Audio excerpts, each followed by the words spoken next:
skats, kādu mēs šobrīd Ikšķelē redzam skolas ielu, pēc šogad plānotajiem rekonstrukcijas darbiem būs vēsture. Šodien parakstīts līgums ar būvniecības firmu, kas vasaras periodā veiks vērienīgos būvniecības darbus. Līgumu par skolas ielas rekonstrukciju parakstījis Ikšķeles novada pašvaldības izpildu direktors Guntars Kurmis un Sijā Binders rīkotāja direktors Aigars Sēja. Ielas rekonstrukcija būs vēsturisks notikums, jo pēdējie darbi pilsētas centrālajā ielā veikti pirms aptuveni 40 gadiem. Kopējais process ir līdz 30. novembrim, tas ir līguma datums, kad ir jāpabeidz visus projektā paredzētos darbus. Vasara būs grūta, transporta problēmas būs diezgan daudz. Nāksies varbūt apbraukt kādā mirklī kādu ceļa posmu caur Salkalni, varbūt caur citiem virzieniem.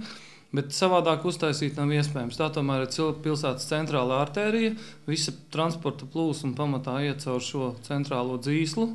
Skolas ielas rekonstrukcija tiks īstenota piesaistot Eiropas reģionālā attīstības fonda līdzfinansējumu. Projekta kopējās izmaksas ir 1 042 000 lati. Valsts mērogā konkurence infrastruktūras uzlabošanas projektos ir milzīga. Lielākās grūtības sagādāja projekta pieskaņošanu pilsētas specifikai. Tomēr esam izpildījuši uzdevumu un piesaistījuši Eiropas finansējumu, uzsver Kurmis. Galvenais būs aplis. Pie veikala Maksim un Superneto būs aplis. Tas ir tas galvenais vizuāli tveramais punkts. Otrs, protams, ir trotuāri, visi tiks atjaunoti. Un autostāvvietas no automašīnas, kuras stāv šobrīd skolas ielā ceļa malā, ielas malā, viņas visas pārceļos pie mājām, pie 5 mājām būs autostāvvietas, lai uz braucamās daļas neizvietot automašīnas. Skolas ielas rekonstrukcija ir viens no 3 vērienīgajiem šogad plānotajiem darbiem. Iepirkums noslēdzies un uzvarētājs noskaidrots arī Ikšķeles vidusskolas stadiona būvniecības projektā. Līgums par darbiem tiks noslēgts jau tuvākajā laikā.